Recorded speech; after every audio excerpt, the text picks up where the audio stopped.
What's good, everybody? Welcome to Origin Story, the podcast that interviews creators about where they came from to understand how they got here.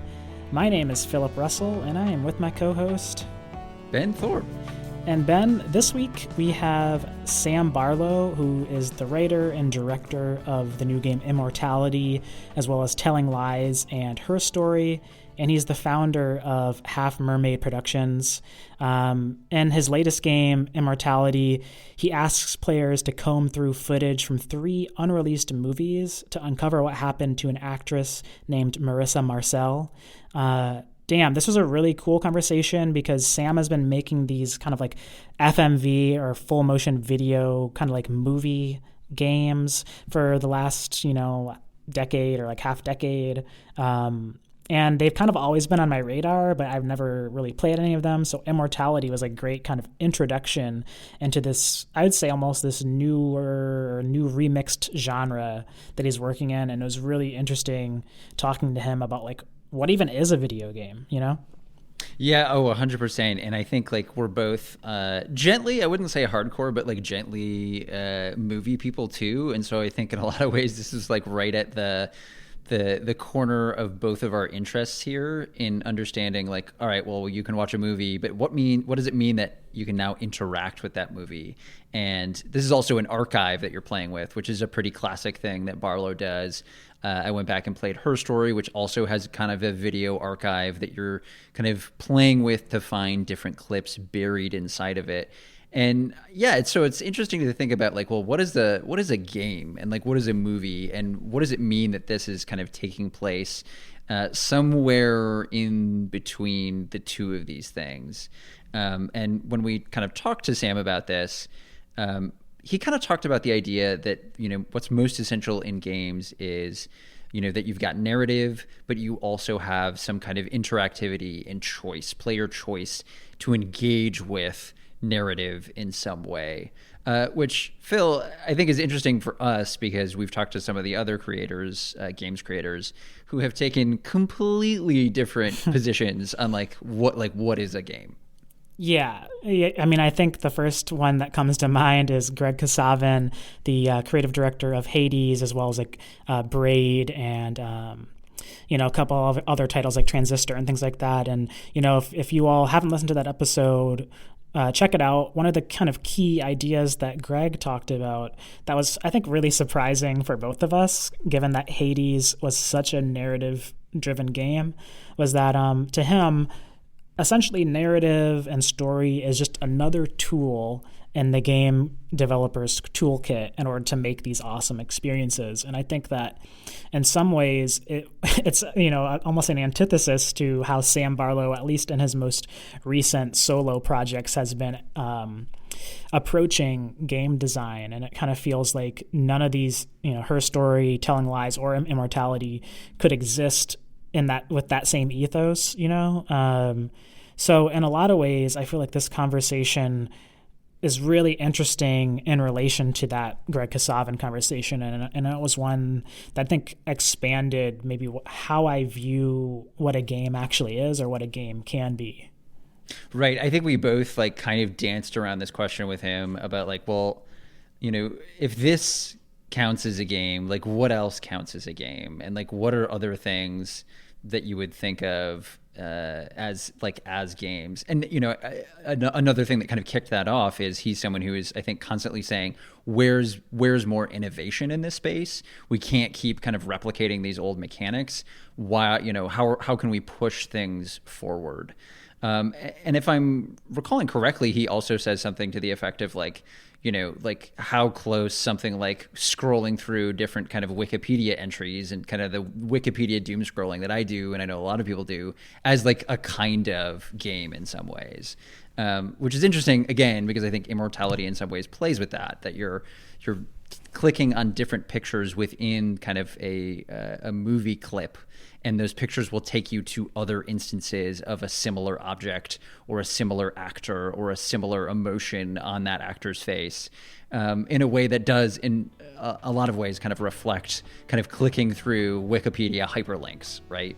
Yeah, I think that's like a perfect summation of the experience that you have, and you're playing Immortality, and then like with the different flavors, how you play Her Story and Telling Lies. And in this conversation, we get into how Sam kind of came up with this concept, why he's kind of allured to like these FMV style games, and yeah, we really dig into kind of like his whole idea around narrative and how it's an essential component to the types of experience he's making that are kind of expanding the genre or the medium in some ways. So how about we just jump right into the conversation, and we will talk more about everything that occurred in the outro.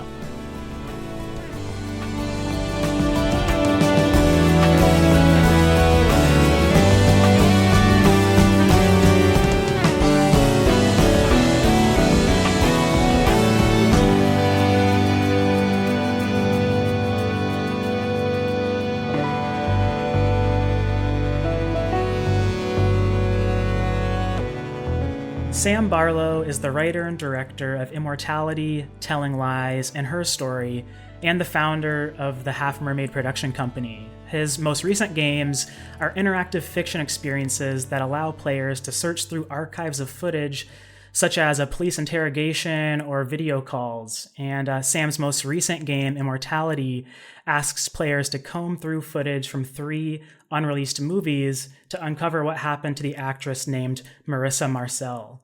Sam, thanks so much for coming on the show. Excited to be here. Yeah, so I think we just wanted to start off with kind of getting how you're feeling, now that Immortality is out. From my understanding, the reception has been like really, really positive. It got like a 10 out of 10 from Edge magazine, which is pretty rare for them. And then we even recently saw that RogerEbert.com, which as far as we know, hasn't covered or reviewed video games before, kind of had a really glowing review of the project. So, like, how are you feeling now that this thing is out there? Yeah, no, the reception's been fantastic. Because especially with this one, usually I'm always kind of pushing myself to make something that is usually quite specific, right? Like when I went independent and made Her Story, part of the kind of idea there was, well, I'm just going to go and make something that is no one else would let me make, and so I'll just follow my guts, and if I end up liking it, then maybe there'll be some people out there that like it. And so there's always an understanding of like, this is not for everybody, right? This is not a big crowd-pleasing mainstream thing. But yeah, the reception, so, with Immortality, I thought we'd go even further this time. And it would be, incredibly divisive. But critically, yeah, it was getting incredible reception. And yeah, the Roger Ebert one was the cherry on the cake. Because there's obviously a storied history of Roger Ebert versus video games. And all those fun questions that maybe we have moved on from now in terms of our video games art. So to have that the Roger Ebert name stamped on it, and have them kind of judge us and acknowledge that we were worthy was a cool moment. I want to expand on that a little bit more, less from the angle of our video games art, but I think more specifically, like, what is this? Do categorizations matter here to you? This is, Immortality especially, I think, feels like it fits into this world where it's video game, it's movie, it's somewhere, at the meeting place of these two things. And even when I look at your website, I see this mission to create authored, player-centric stories across a spectrum of narrative genres. That feels like it's not necessarily saying, hey, I'm in the business of making video games. And so how do you think about like what it is that you're doing? I think at this point, the word game, I'm kind of just used to, right?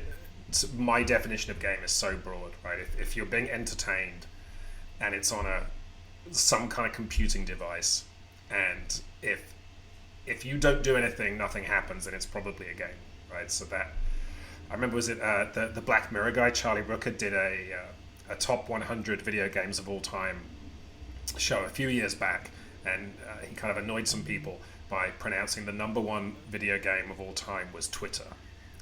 Right? So I think there's a very fluid understanding now of like, oh crap, actually so much of what we do is interactive on either a surface level or on a deeper level.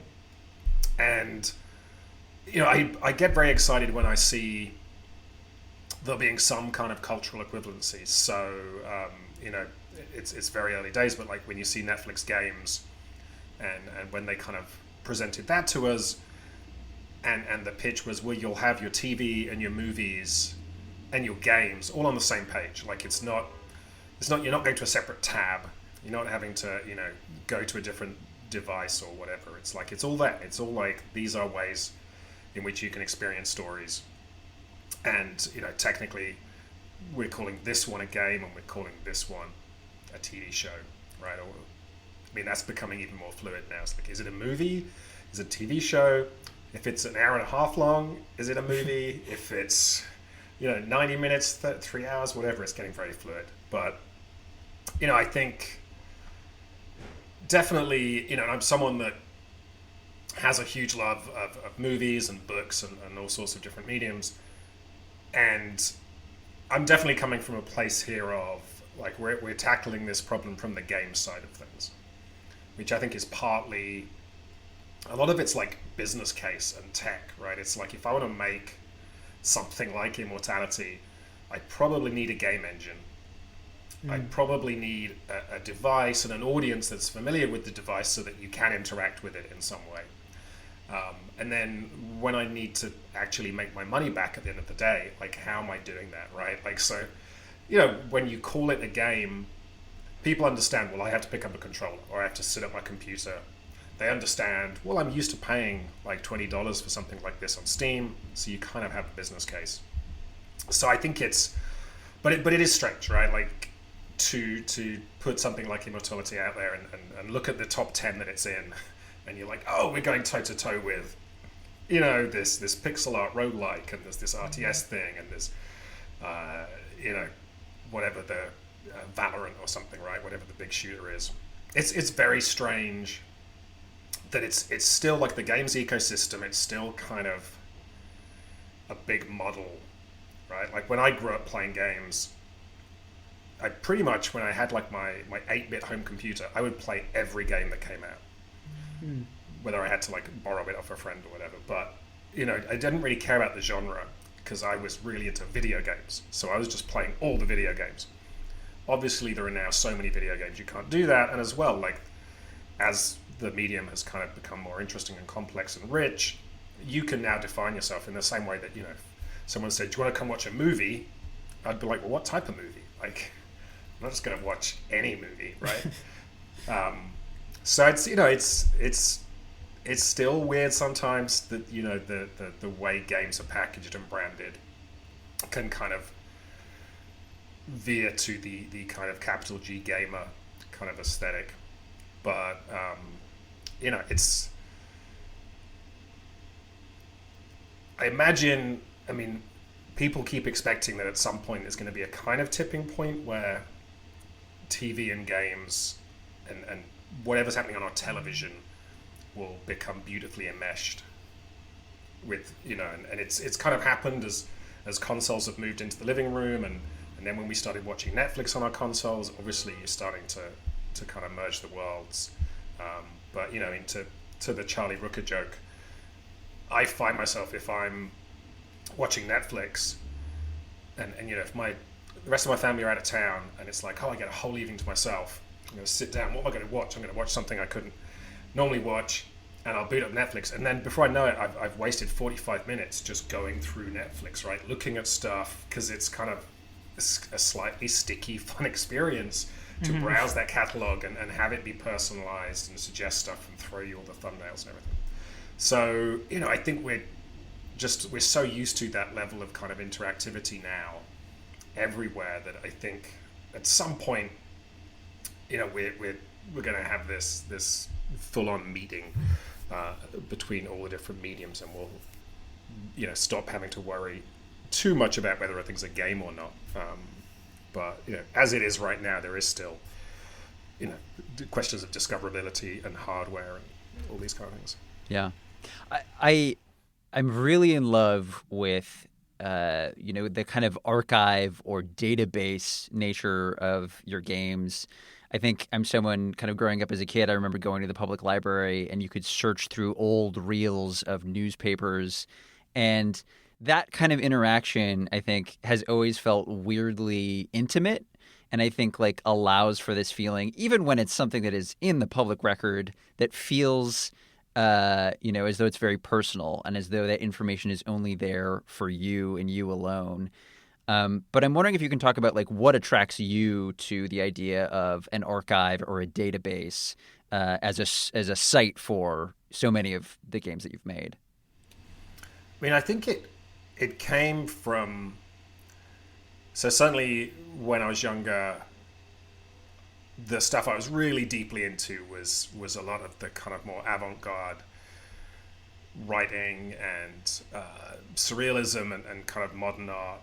And a lot of those people were looking at traditional forms of painting or of storytelling and were starting to break them down and deconstruct them. And were saying, well, in the 20th century, everything is so much more fractured, and the way we consume and kind of absorb information is now so disparate and hyperlinked that we're going to create art forms that reflect that. So I was definitely, like, that was the thing growing up. I remember being really into Bowie, and then Bowie getting me into William Burroughs and cut-up technique, and there's a bunch of kind of early stuff that J.G. Ballard wrote, including his book, The Atrocity Exhibition, which is, it's a book, so it isn't technically linear, but in the foreword he encourages you to read it by just kind of flicking through the pages and dropping in, and if you see like a word or phrase that looks interesting to you, just drop in, read that paragraph, pull out, and kind of just, so it's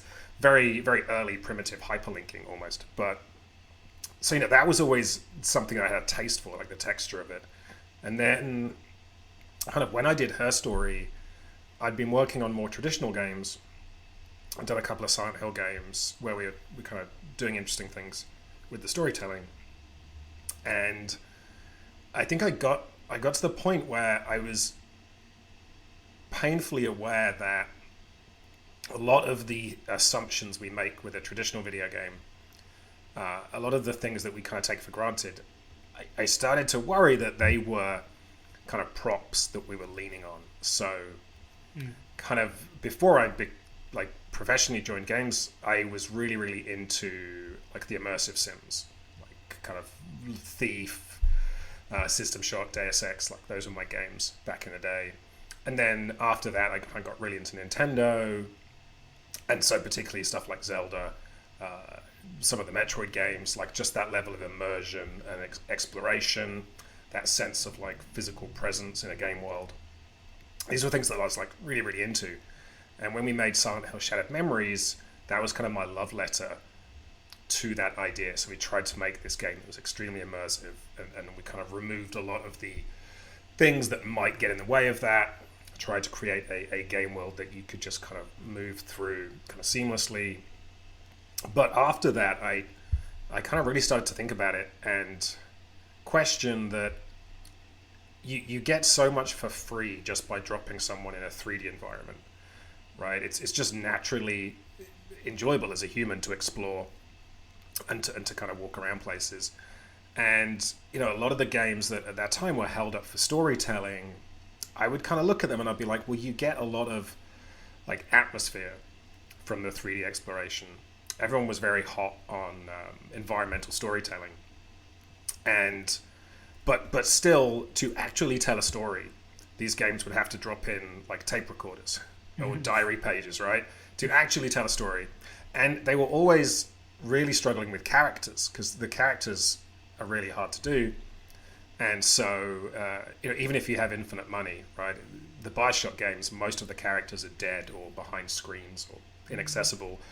So, to tell those character-based stories, you're having to listen to voice recordings or kind of pre-canned cutscenes. And then when you get to kind of indie games like Gone Home, where you literally can't afford to have 3D characters walking around in a scene, they were still having to put in some voice acting, right? They were having to pull in voice acting to communicate a level of emotion. So I was at that point kind of really starting to think like, if the most extreme and maybe slightly reductive point would be that if I looked at what moved me when I played Gone Home, it was listening to the voiceovers that would play when you found diary pages. And I was like, well, if someone edited that into a radio play, it would probably still have a fairly similar narrative experience, despite the fact that all of the game stuff is extremely compelling and fun. So with her story, I kind of pushed myself to, I wrote this very pretentious manifesto. It's like, I'm going to make a game with no 3D exploration. And moreover, one of the big things for me was no meaningful state changes. So, a lot of when you talk about video games, and for me, when I was really into those immersive sims, and you talk about what's special about video games, I find you talk a lot about simulation, right? Like, that all the stuff that is the most video gamey stuff comes down to simulation, right? Shooters are straightforward because it's very easy for us to simulate bullets and guns and physics and explosions. Driving games is very easy for us to simulate cars and motion. So these are things that feel intrinsically very video gamey. And so I was like, well, what does it mean to tell an interactive story and to create something that's deeply immersive and intimate without these things, right? So I'm not moving through a 3D space. There's no simulation. Partly, I'm going on a lot for this question, but partly I remember there was a moment where it was when Half-Life 2 came out. Maybe it was not immediately after it came out, but it was whenever I was playing it. And I just had a son. And I remember playing Half-Life 2, and everybody was raving about like the physics system in that game. And there's these great puzzles where you have to do stuff with physics. And I was like slightly cynical, because as a hardcore Zelda fan, I was like, these are kind of the same puzzles as Zelda, it's just they're using physics rather than like specific scripting. But I remember doing this one puzzle that involved stacking some things and knocking them over or something, and I looked over and my son was playing with his blocks, right? And I was like, oh my god, we're both doing the same thing. And I was like, clearly as a human being, it is extremely enjoyable, there's endorphins and everything, to play with this simulation, right? To test the rules of things, to experiment and to be playful. And, but then I was like, but as someone that really cares about story and character, how much of that is plugging directly into the storytelling? So that was, with her story was this idea, okay, I'm going to try and make a game that still feels intimate, still feels expressive, still feels like challenging, but doesn't have any meaningful state change. So it's, you think of like narrative as well. The thing people always go to is like branching narrative. Choose your own adventure. Oh, I didn't save Bob, so in chapter 3, Bob's wife is going to hate me, right? Like, that is so intrinsic to people's, when you try and justify why is an interactive story interesting, it so often comes back to that idea of there being some explicit consequence. So with that, I kind of set myself those rules, and I knew I wanted to do something in the police procedural mystery space, because that had been something I'd pitched publishers a lot, and they would always say, yeah, we get it, Sam. These things are huge in every other medium, but they don't work in games, right? Like, games have to be about action, and you have to be a powerful, empowering individual. Like, these are not the kind of stories that work in games. So I was like, well, I'm going to show you. And one of the big exciting things with her story was I gave myself, although I didn't have a huge amount of time or money, I gave myself at least half of the development time up front to just research and explore and think about stuff before I was going to even touch a computer and do any of the work, which is a luxury I had never really gotten in making the bigger, kind of more traditional video games. So part of that was going, okay, I want to tell this story, something in this space. How does this genre work? What is interesting and exciting about this genre? How do these stories normally work? I did a ton of research into like, well, how does a homicide detective go about interrogating a suspect? All these kind of questions. And I think early on, I decided the interview room was going to be the focus for the game, which was partly because that was like my favorite show growing up was Homicide: Life on the Street. The best bits of that show were when they were in the interrogation room. Just like a lot of my favorite kind of mysteries and police things would always kind of peak in that kind of showdown between the detective and the suspect. So I was thinking, well, that's a really interesting thing. It's going to be very convenient for me as an indie developer because I don't need to do the car chases and the cities and all the stuff LA Noire did, right? I'm just going to focus on this. And by focusing on something that is the most kind of human part of it, I do have like the indie advantage because, that kind of human interactions, conversations is still a thing that no one has solved. And that, people, have not been able to crack. So if I can come at it from a different angle, then that would be interesting. So I was kind of exploring all this, and part of that exploration was discovering, at that point, it was like just before the true crime explosion. And really like video was just becoming kind of ubiquitous. Like our phones were getting good enough, our internet connections were getting good enough that everyone was now watching lots of YouTube, right? Uploading Vines, and video just suddenly started to be everywhere and feel different. And I was discovering all of these real life interrogation clips that were uploaded in the public interest. So I was watching a lot of those, reading a lot of the transcripts as part of my research. And so really kind of all those disparate things, right? Like this love of avant-garde storytelling, these desires to move away from kind of traditional game mechanics, watching all of this footage, reading about the processes around police interrogations, how the recordings are used, etc. It all kind of, welled up. And then I remember, I woke up one day and it's like, what if the game was a police database and you have all these clips and you could search and it's like I'd been kind of active in the kind of text adventure interactive fiction space for a very, at the end of the 90s, was really into that genre. And, that's a genre where the promise is that you can type anything, right? The game will just have a prompt and you can type something and then the story will follow your lead. But if you've played those games, you know that actually, like, the parser is not that sophisticated. There's only so many things you can type. So there's always this clash between the magic of the blank prompt and the reality of it. And so, even as this idea occurred to me, I was like, well, this is kind of cool. It like has some of that magic of the text adventure where, and the people that were still making text adventures would justify it by pointing to probably 5 or 6 examples in games where you would get halfway through a game and you would suddenly think, oh shit, what if I try this? What if I type this and it would work? And you'd have this magical moment. But the detractors would say, well, yeah, that's happened 5 times. The rest of playing these games is go east, go west. I can't do that. Don't understand this word. So when this idea occurred to me, I was like, oh, well, I get some of that magic, right? Like people can play Her Story and I think of an idea that's not being presented to them by the text. Be like, oh, is this what happened? Have an idea and come up with a word to type and then discover something magical. But because you get that this is a crappy old piece of technology, this police database, you don't have the expectation that every single thing you type should magically work. So, a lot of this stuff all kind of came together. That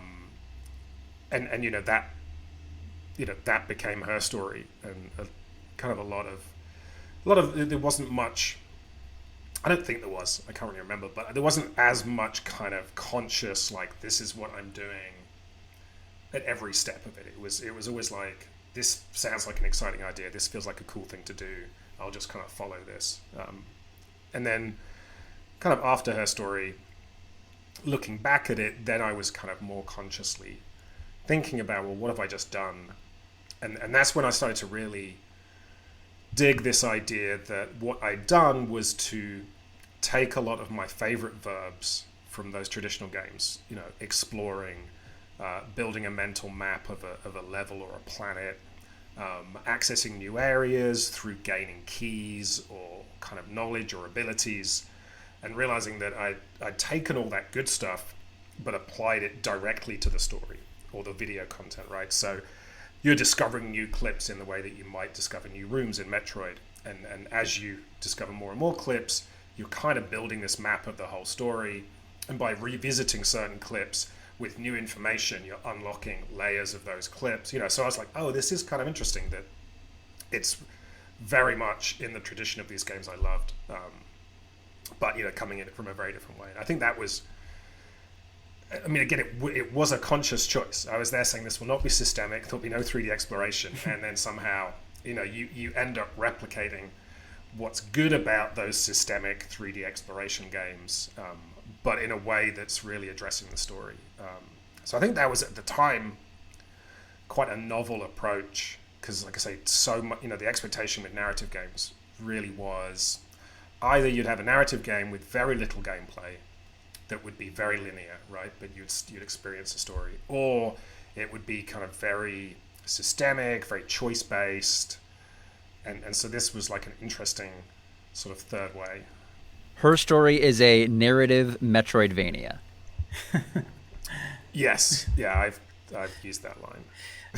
Well, I think that's interesting. So recently we talked to Graham Parks, who was the writer and creative director of this indie game called Before Your Eyes. In that game, the narrative allows the player to move through scenes, time, and space through the blinking of their eyes, which is tracked through the webcam.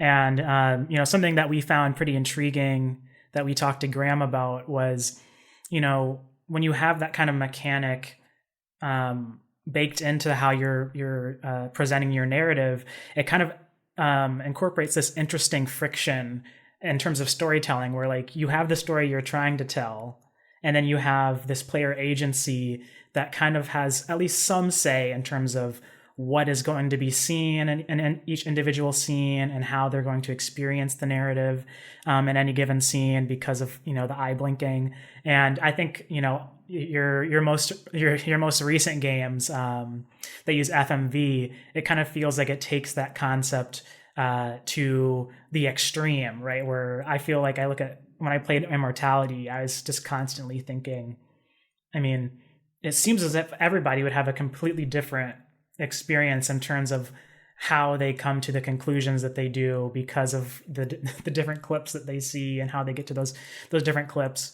So, I think Ben and I are both really curious with all three of these games, just like, how the hell do you even approach, constructing these narratives? Because there's so much agency in terms of, how the player is going to, see X scene. And yeah, I guess like, how are you approaching that? And maybe Immortality, since that's the newest one, like let's talk about that. Yeah, I think there's a choice. There are a lot of video games that talk about freedom, but I think there are two ways of doing it. One is let's pick on Half-Life again.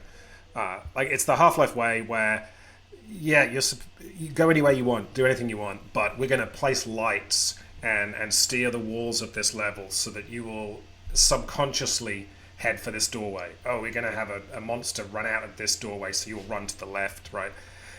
There's so much work that goes into kind of stage managing so that you feel like you're in charge, you feel like you have agency, but you don't, because they want to present a very specific set of beats. And then there is the genuine freedom, which I think, I bore people by going on about Zelda Breath of the Wild. I think it's so funny that there are countless open world games, right? And there are whole companies like Ubisoft that put out almost nothing but these open world games. But really, it was only when I played Zelda Breath of the Wild where I was like, oh, this is actually an open world game. Like, this is a game where they genuinely want me to do what they're like, go anywhere, and they mean it, right? It's not just a way of spreading mission markers around an island or something.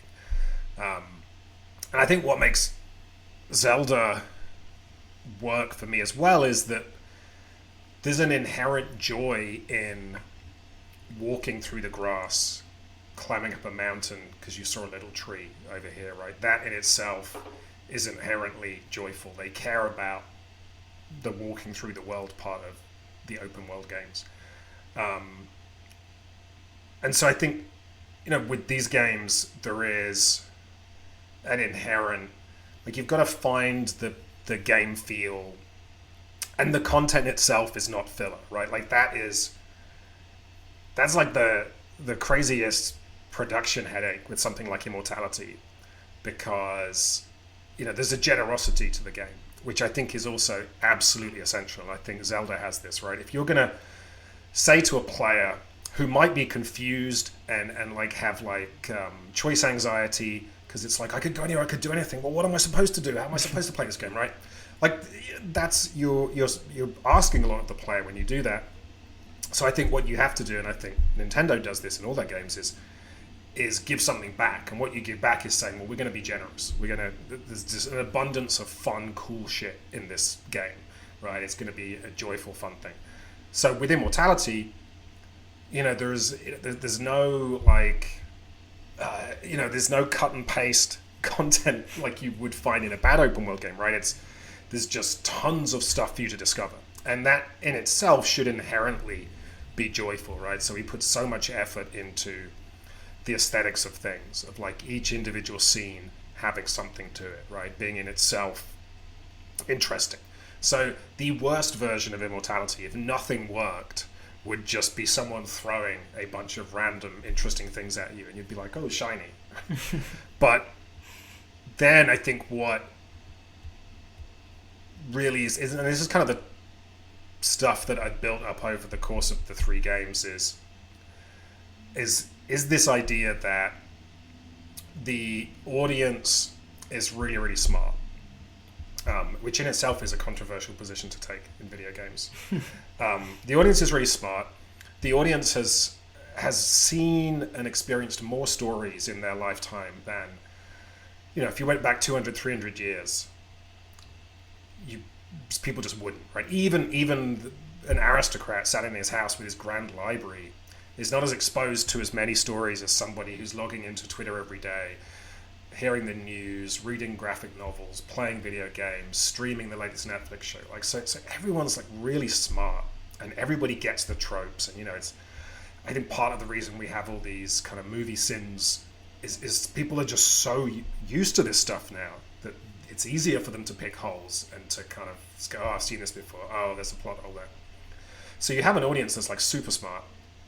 And so that's kind of almost the rationale of something like her story was going, well, if you tell a traditional linear story to an audience that knows every story, it's really hard because you're trying to outsmart them constantly.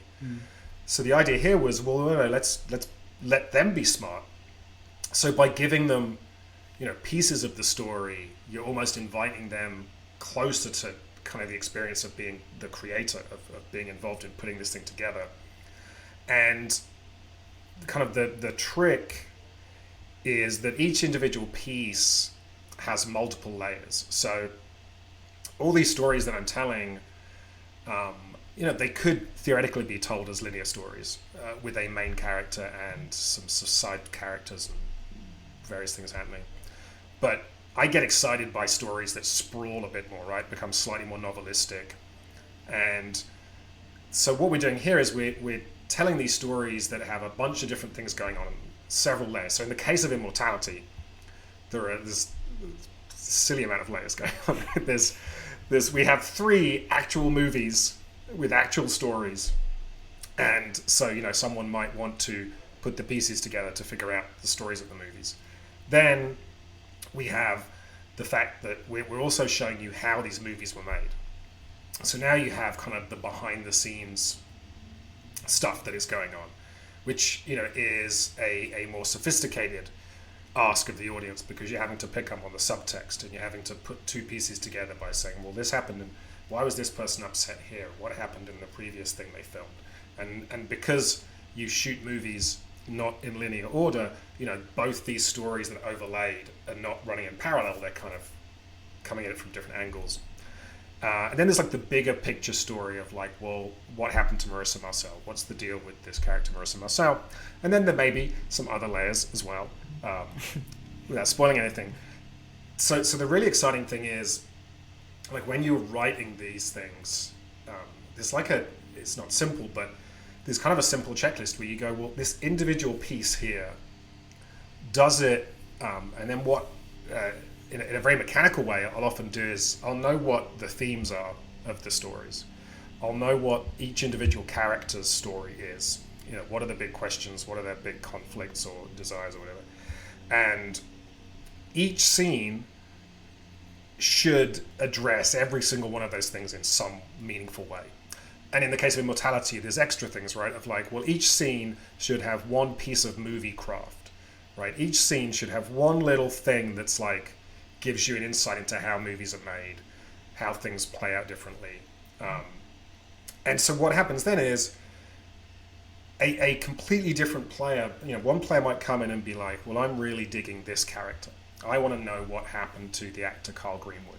So I'm kind of following this thread. Someone else might be like, well, I just want to know what happens in the fictional movie Minsky. Someone else might be like, really trying to figure out what's the deal with the director, John Durek. And someone else might be just enjoying, absorbing, like, well, how did they make movies in 1970 and how is that different to when they made movies in the studio system, right?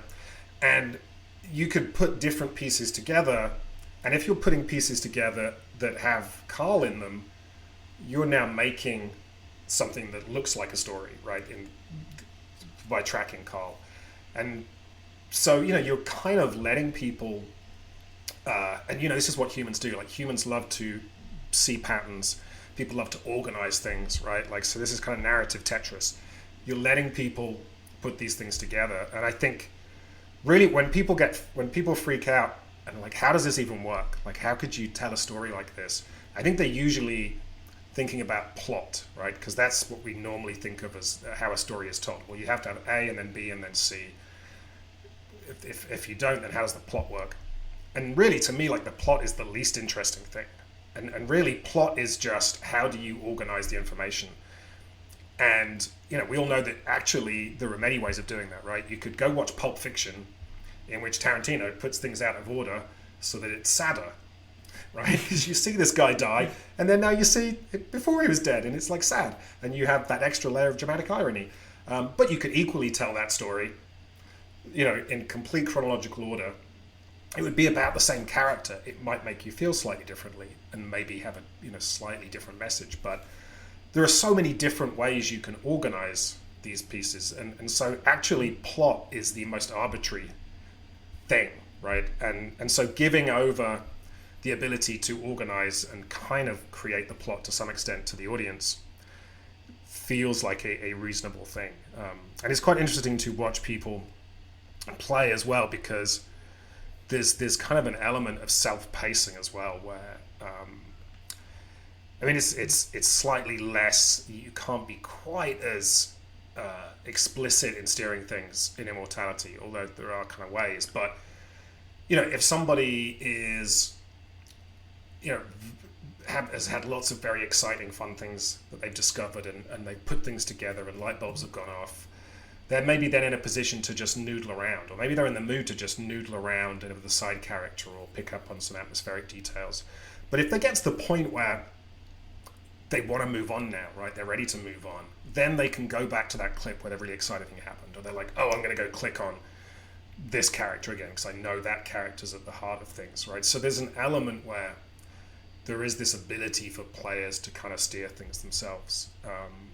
So, you know, for me, it's, you know, there aren't that many downsides, because it's really about having a different kind of conception of this, of like, well, I want to share these stories and themes and ideas with the audience, and I'm giving that to them in the way that a sculptor might, or even like a painting, right? If you go and see a painting in an art gallery, you sit down and you absorb it, and no one's telling you where to put your eye.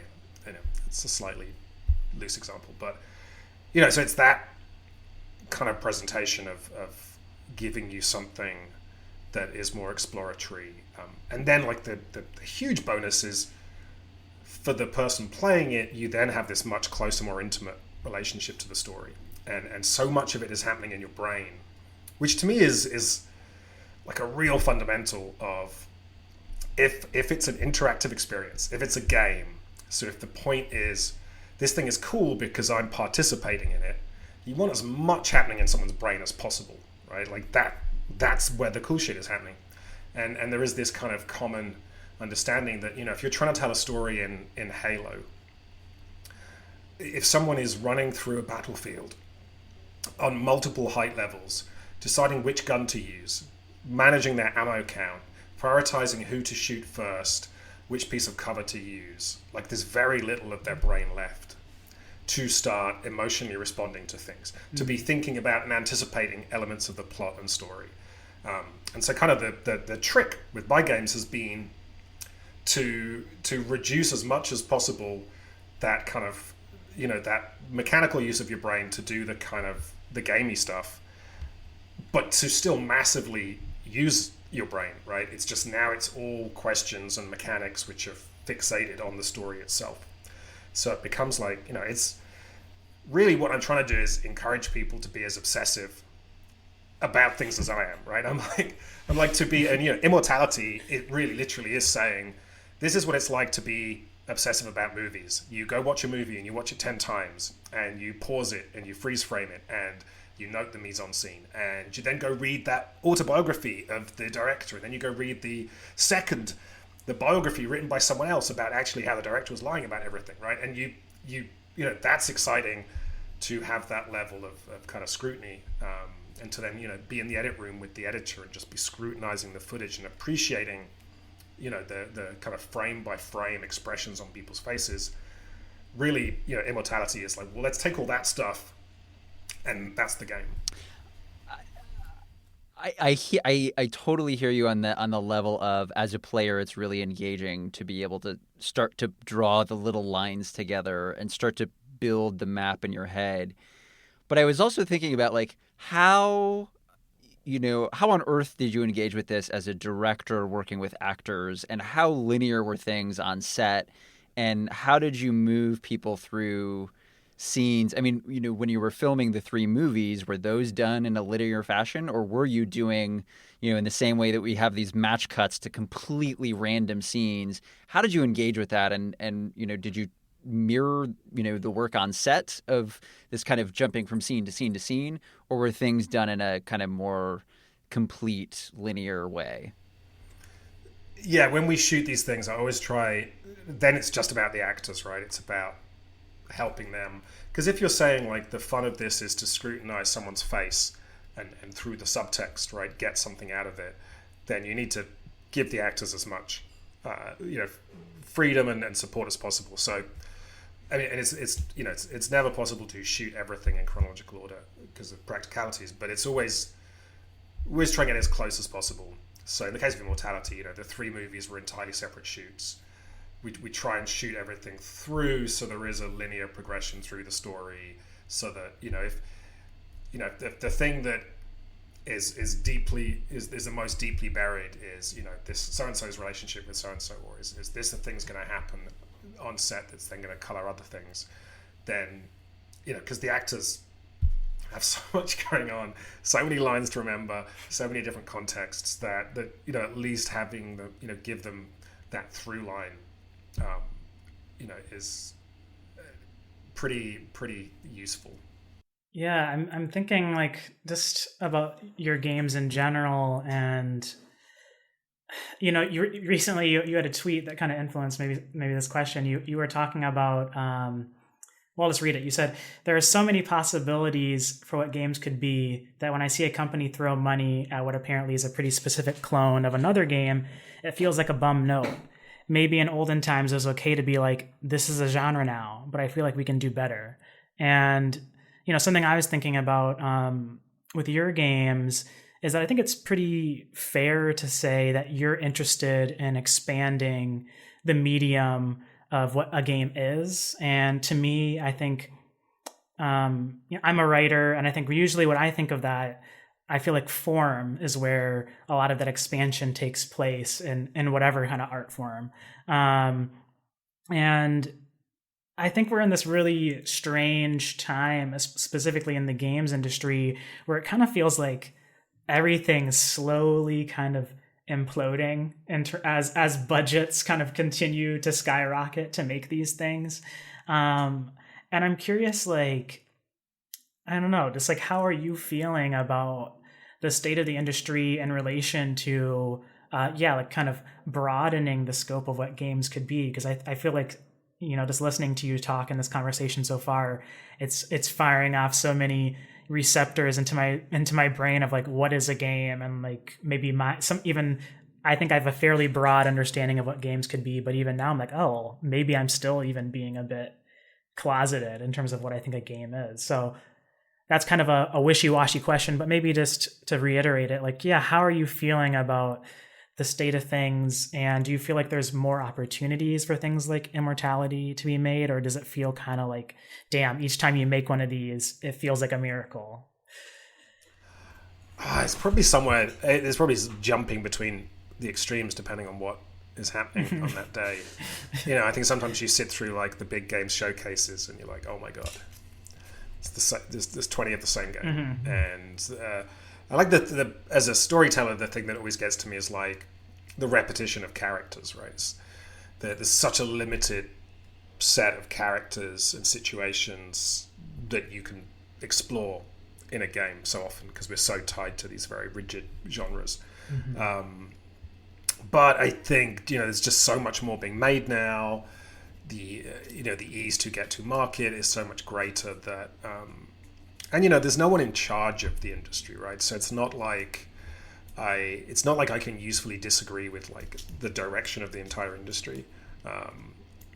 And there are definitely things that are sad, right? Where you look at what's happened to phone gaming, and it kind of pretty much feels like the last 2 years they've killed phone gaming, right? I think like the arrival of Apple Arcade, there was a number of changes to the store, and then Apple Arcade coming along and essentially fencing off premium games within a kind of PG banner, pretty much destroyed the idea of making premium games for mobile as a meaningful thing.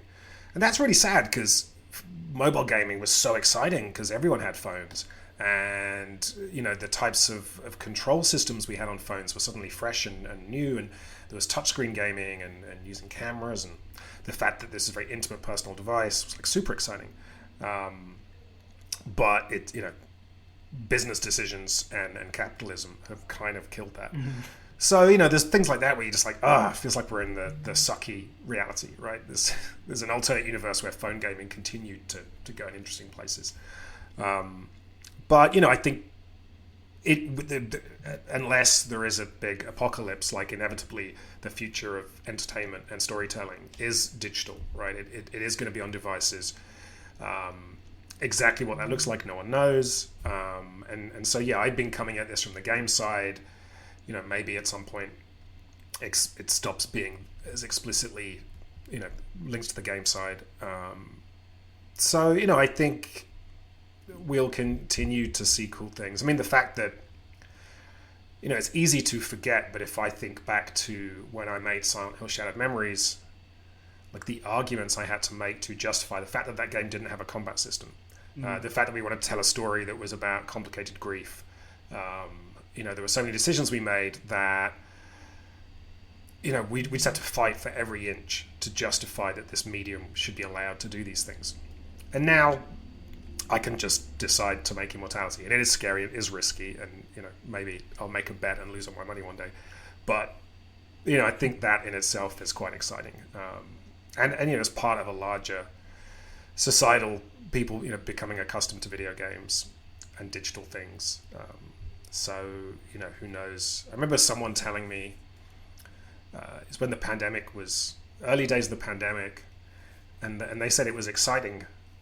They were coming at it from a very high level business perspective. They were saying it's very exciting because you're going to have a generation of kids that spent 2 years just sat on computers.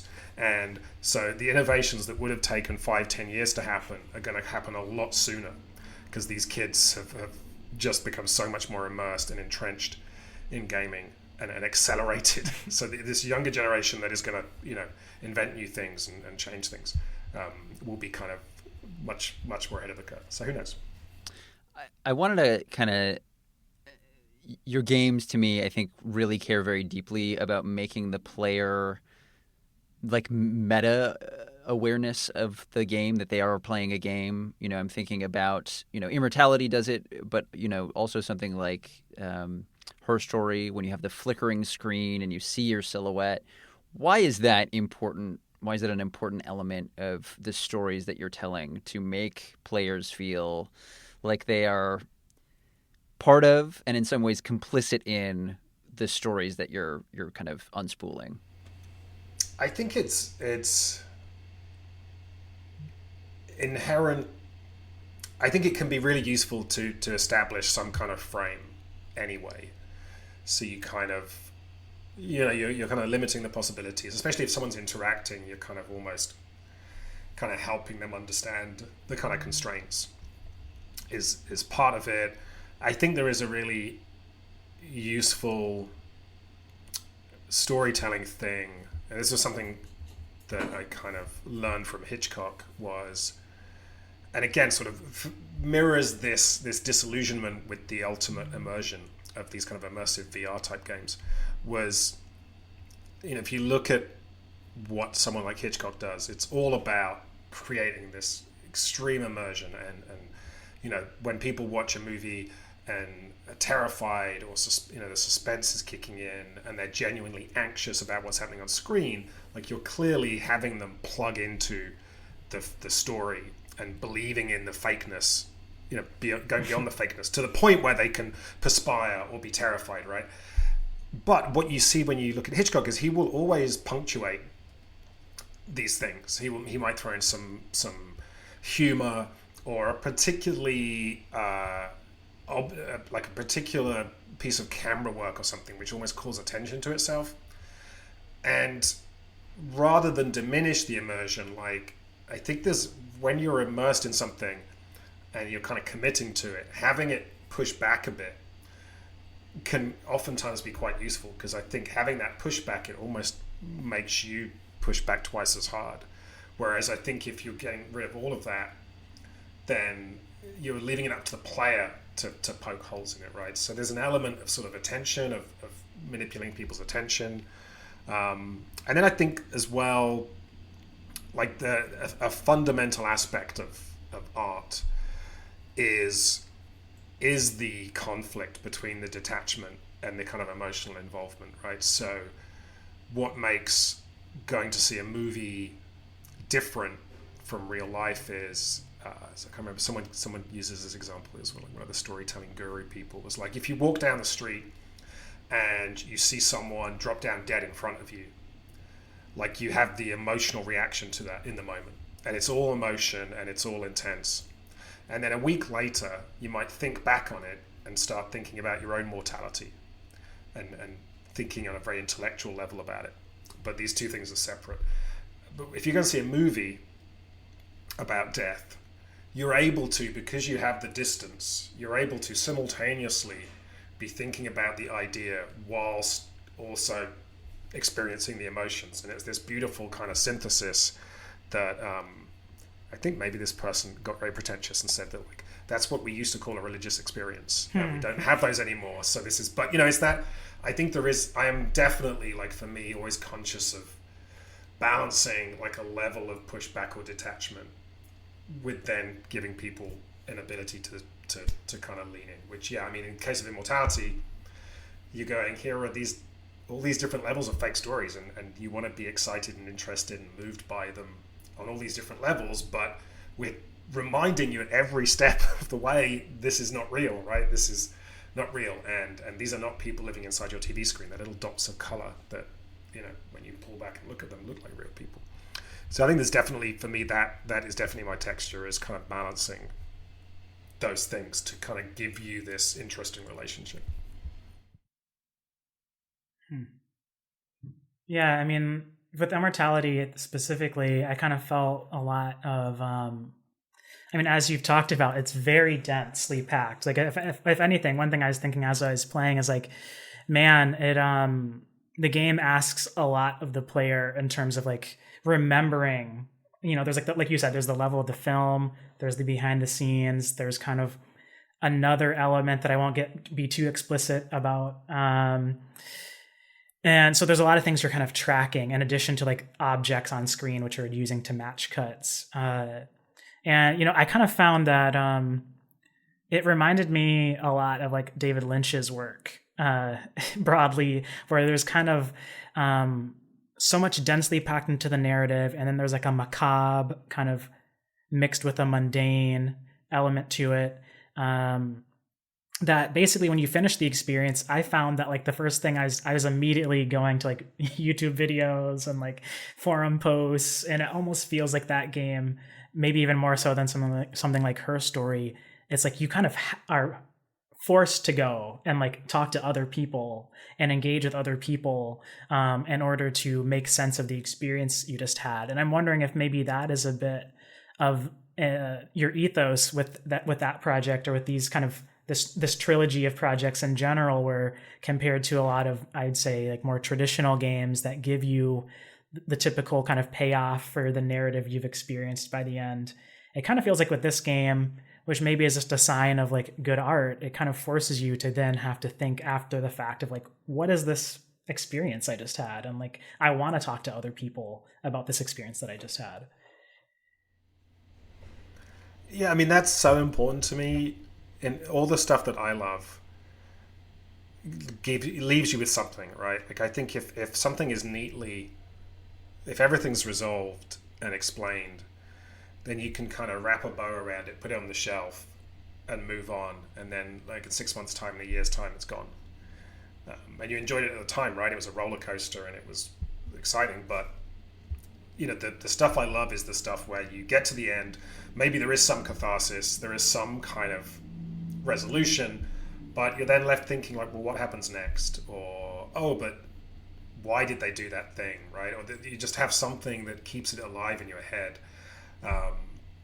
And those are the stories I love. I remember talking to as a showrunner, they almost made a TV series of Her Story. And the showrunner they brought on, and he was saying to me, like, I'm so jealous of you, because he was a Hollywood screenwriter, done some pretty big movies, and he was like, as a storyteller, I know that ambiguity and leaving things unresolved is like the magic. Like, that's the stuff that's the best taste. But I have to always resolve things, because I can't upset the audience, and I have to make everyone feel like they got it and resolve things before they step outside the movie theater. And then when he played Her Story, he was like, you kind of get to have your cake and eat it here, because you can deal with levels of ambiguity and questions, because the audience knows that maybe they can keep digging, right? Like, it's not finished. Like, if they want to answer something, maybe they can just keep digging and they'll find an answer. So there's this sense that they have some play in that, so that they feel slightly more comfortable in that interactive space with those kinds of interesting ambiguities that, maybe, when part of the Immortality is people looking back at the 70s and going, 70s movies were like this high point. And you watch 70s movies and so many of them just finish, right?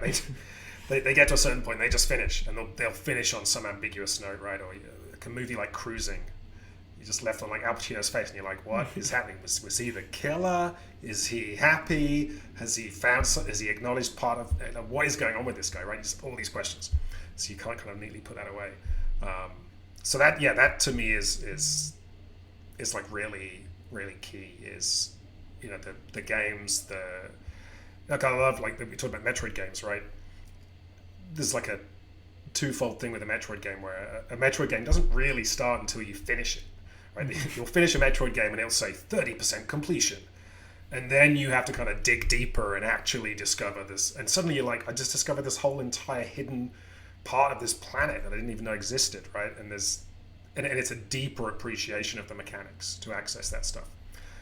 But I will, I love the idea that people will play one of my games, get to the point where they feel satisfied and they're done, but they'll have this sense that, like, oh, if there's a rainy day, I can boot this thing back up again and pootle around, or like you say, go talk to someone about it, and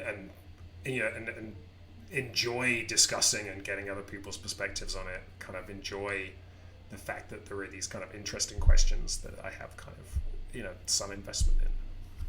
That's really interesting. I mean, you just kind of answered what I was going to ask next. Is like a lot of your games, it kind of feels like they end, but there's still more that you haven't found yet, and like what was the reasoning behind that? But I think that really speaks to that. It's a really hard thing to pull off. Again, like I look at Zelda games and some of the earlier Zelda games, I would struggle with this thing, right? Like you're playing a Zelda game, you just want to explore and have fun. The game's telling you you've got to go kill Ganon, right? Like you've got 5 hours to kill Ganon. There's lightning in the sky, but I'm like, no, I got like some subquests. I got to go do some stuff over here. And at some point, you're like, I should probably kill Ganon now. Go kill Ganon. And then you're like, I've got 12 more golden spiders to find. And often with those games, I would find that getting of the 12 spiders would be kind of, the game would be getting thin, and I would be kind of lessening my enjoyment of the game. What I loved, and I don't think I'm able to do this quite, but with Breath of the Wild was there was so much content that you knew you were never going to find it all. And the game was like, you're never going to find it all, so just relax. Just do the stuff that's interesting to you. To the point where the few people on the internet that did get every single thing discovered that their reward was like a golden piece of poop. Right? It was Nintendo going, you're not supposed to do this. Like, just chill. But yeah, that to me, that kind of that idea that the thing is still alive and interesting to you, and with it being an interactive thing, it genuinely having a level of kind of life to it is definitely key to me. I had the experience with Her Story where I was like, I've seen a good amount of this, and then I kind of pulled up. You can see what clips you've seen, and then realized I had missed just massive chunks of the game, and that they were still kind of out there. One of the questions I wanted to ask you, because it feels like it's at the forefront of Immortality, is this question about like, is the art, like, is the kind of the suffering that you go through, or in some cases the exploitation that you go through to create a thing, worth it if it's immortalized in a piece of art? In some ways, even if only one person, the viewer, ever really sees it. And that question, I think, jumped out to me just because video games, I think, as an industry, we're seeing like every other week, these exposés about working conditions and just how bad things have been behind the scenes for the creation of, X game. And, I'll read those, and then sometimes I'll go back and I'll play Red Dead Redemption 2, and I'll be like, it's pretty fun, pretty good. And so I don't know. I wanted to, in some ways, I suspect that Immortality is maybe the answer to the question that I'm asking you. But like, where are your feelings on, what's worth it in art and where to draw some of those lines? Yeah, I mean, it's always, and especially with Immortality, there were questions here as well that as a video game maker, you're creating, the video games are a very bad immortality machine, because you create these things that maybe in 5 years won't exist on the App Store, or even if they do survive in 10 years, will have aged so badly, because of the technologies and things. So Silent Hill Shattered Memories was one of the best things I've made. There are people that love that game, but it's very hard to play now. Like, you'd have to physically track down the right hardware. There aren't that many copies in circulation. And then even if you did that graphically, people's faces would look weird, right? Because you're like, oh, people's faces just look better now. Like, this is weird old school computer faces. So it's really weird to be in video games and to some extent feel like you're a companion to books and movies and things. But I feel like you're aware painfully that we're certainly at the life cycle in video games where our things age out a lot quicker. So you're kind of thinking about those aspects. And again, in video games, you have to work very, very hard to make these things. And it's important to us. And I guess, and I think, for every time you highlight something extremely toxic or horrible about video games, usually it applies to other industries too, right? It's more about capitalism and other, power dynamics within our world than specifically video games. And, sometimes because people are so invested in the art that, you can kind of exploit them more. But I guess, definitely making Immortality, it's not like I have an answer that is spelled out in Immortality. Like you say, it's partly about asking the questions, and certainly going through the making of it and the difficulty of making it almost changed my mind. And then as well, seeing it transformed. You're writing this story that is about an actress, and what does it mean for the actress to be changed by the roles that she's playing? How much of themselves do they put into it? All these questions, and we're putting real actresses through that. So it was very interesting to see the various actors, to some extent, changing the story in how they told it, especially in kind of how they, what was their emotional response to this, so that, the kind of the ultimate message of Immortality, of like, what is Marissa Marcel's take on this, I think very much feels like that was a joint effort, and came from some places that were very real. But I think ultimately the thing that is exciting is connection. I think like a human connection, and it might be that you meet a person in real life and have a connection and share something of your life and absorb something of theirs. And ultimately, whether you're writing a book or making a movie, you're kind of trying to do the same thing. And we have this magical ability through technology to do it with lots of people at the same time.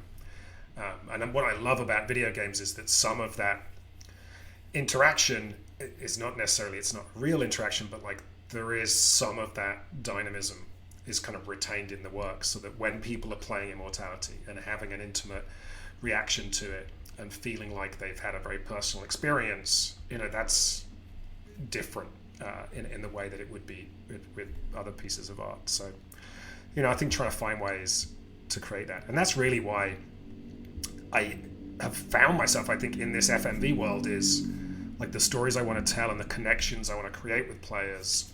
So much of that is accessible through human faces and human performances. It's, I wouldn't even say it's a shortcut. I feel like it's just a powerful tool to be able to kind of create those reactions and experiences for people. We really appreciate you taking the time out of your day to talk to us. I enjoyed it. Thanks for taking the time to talk to me. After, you make these things for 3 years, and it's exciting to get to go and talk to people about them, and not be secretive, or and just know that it's out there and people have interesting questions to ask about it. Awesome. Well, thanks again, Sam. We really appreciate you for coming on.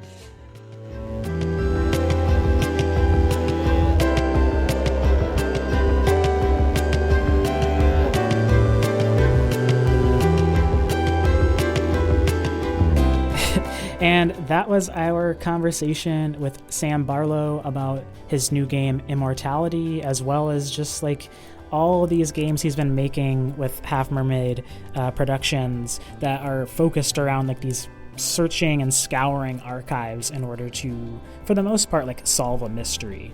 Yeah, Ben, I feel like this was it was like a challenging conversation, I think, in some ways, because his games are so different from basically anything else we've played for the show. But I feel almost like my whole idea of like what a game could be really changed after talking with him, and that was really cool. Yeah, and I think like if you're someone who is like interested as in, again, I think this is a very tired conversation in a lot of ways, but games as art, like Sam Barlow is your fucking guy, Yeah. Sam Barlow is like very interested in like what is art and how do we make, games be a way of engaging with, narrative and story that is absolutely about like how do we, ask these bigger, deeper questions. And so I think it was like definitely a conversation that was hard to get our arms around at times, because Sam's very smart and also is like interested in, engaging with these things in a really complicated way, which is great and good, but also hard sometimes as an interviewer when you're just like, well, wait a minute, like, wait, are you saying that that scrolling through Wikipedia is like a game? Like, what's going on here? But it was great. Yeah, and I feel like another thing, I don't know why this comes up in so many of our episodes, and maybe it just revolves around like both of us being writers and kind of interested in narrative and interactive narrative. But I feel like no matter what, any kind of narrative-based game that we play and talk about, the ultimate kind of question that comes up revolves around like visual novels and like thinking about interactive fiction and in the sense of like traditional game design. And there's like a moment in this conversation where we're talking about all those things, like what a game means to Sam, like how does he view immortality, thinking about player agency. And it has really got, and I think he might have even said something about like choose your own adventure novels.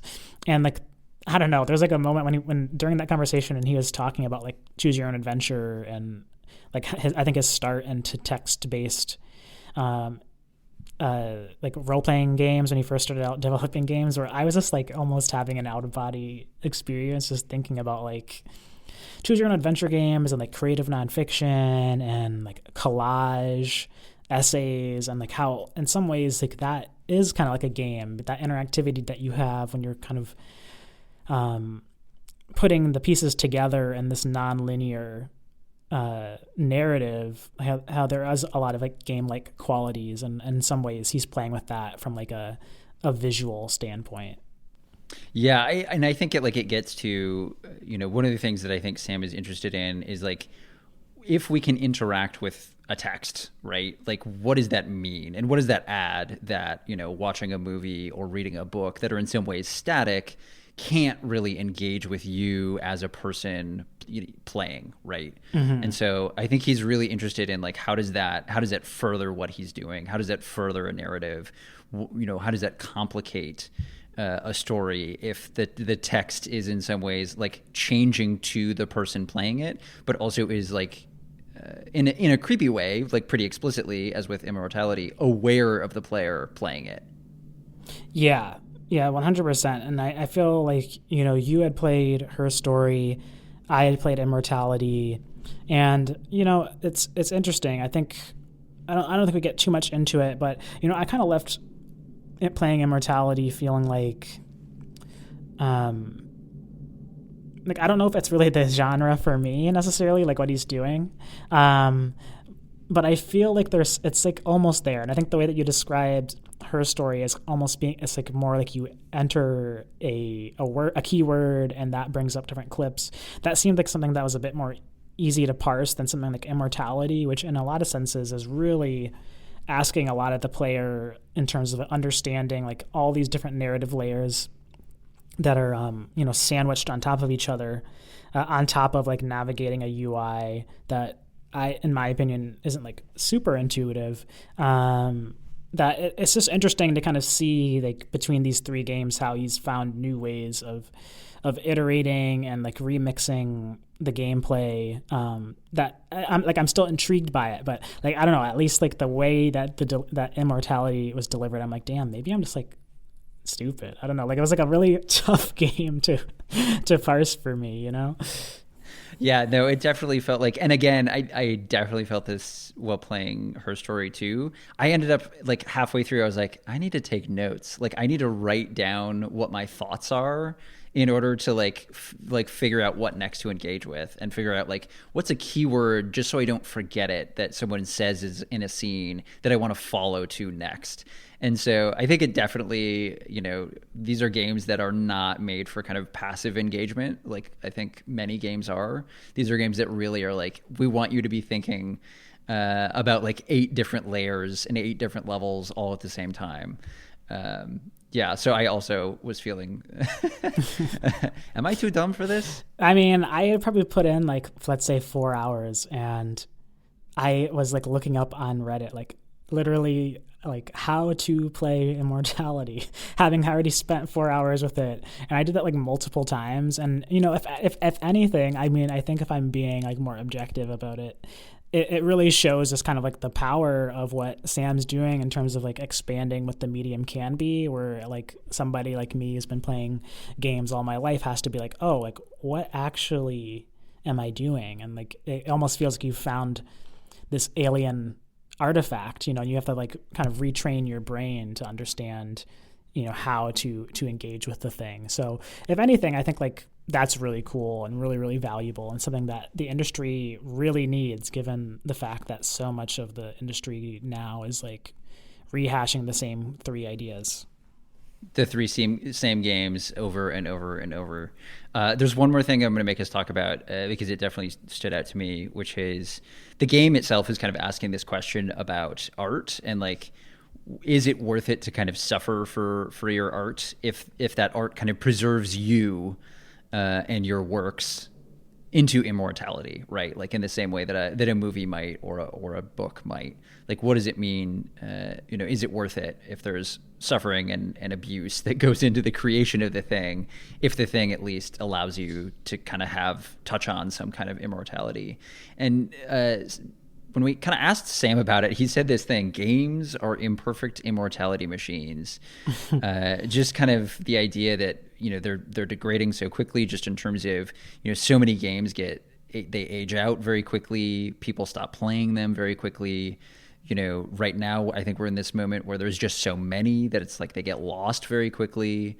And if there aren't physical versions, they can like truly disappear, become unplayable on new machines. And so I don't know. It was just a thing that I was thinking about a lot after that interview is like, well, what is the purpose and the value of all this work that goes into something like Immortality? Because Immortality, I think like you play that game and you're like, holy shit, someone put a lot of effort into this. And what is the value of it when it can disappear like almost instantaneously in like the grand scheme of things?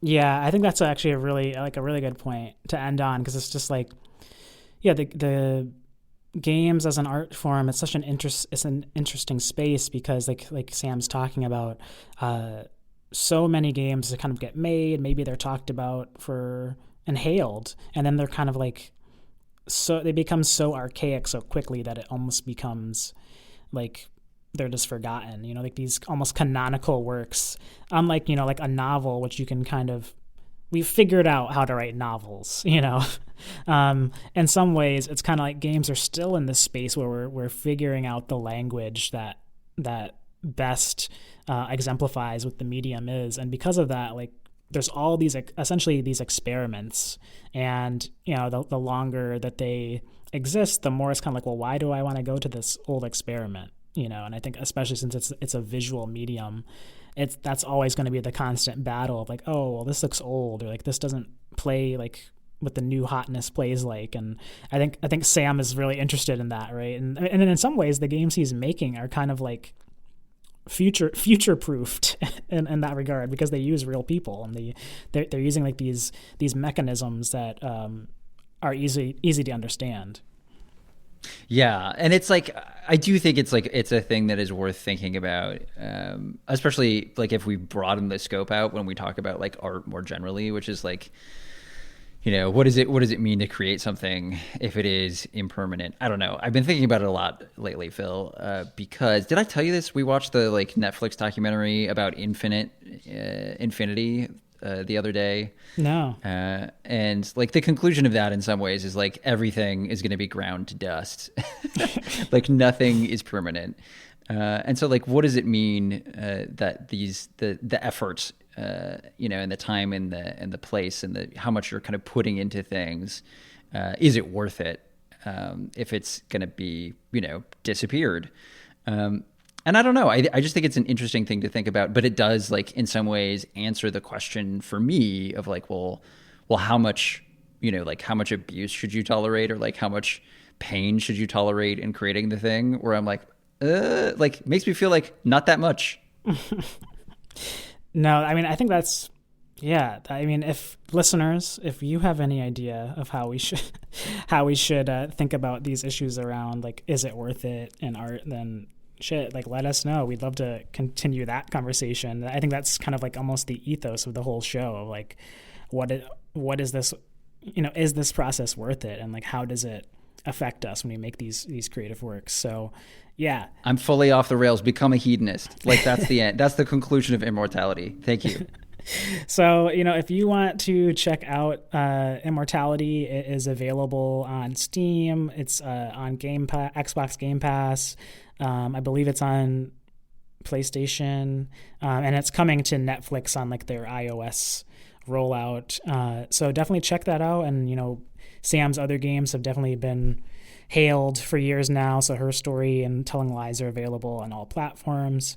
You can find Sam at Mr. Sam Barlow on Twitter, and you can check out his production company Half Mermaid at halfmermaid.co. Where can they find you, Ben? They can find me at sad_radio_lad. You can also shoot us an email. Did you say that? At theoriginstorypod@gmail.com. Our website is originstory.show, and you can always tweet at us at originstory_. Thanks, as always, to Melody Hirsch for all of the design work for Origin Story, and to Ryan Hopper for the intro and outro music, which you are likely hearing right now. Leave a review on Apple Podcasts and Spotify, I don't know, so we don't disappear forever, never to be thought of, heard of, ever again. So we're not ground into the dust through infinity. So with that, we will see you all again here on the next episode of Origin Story. Peace. What's the point?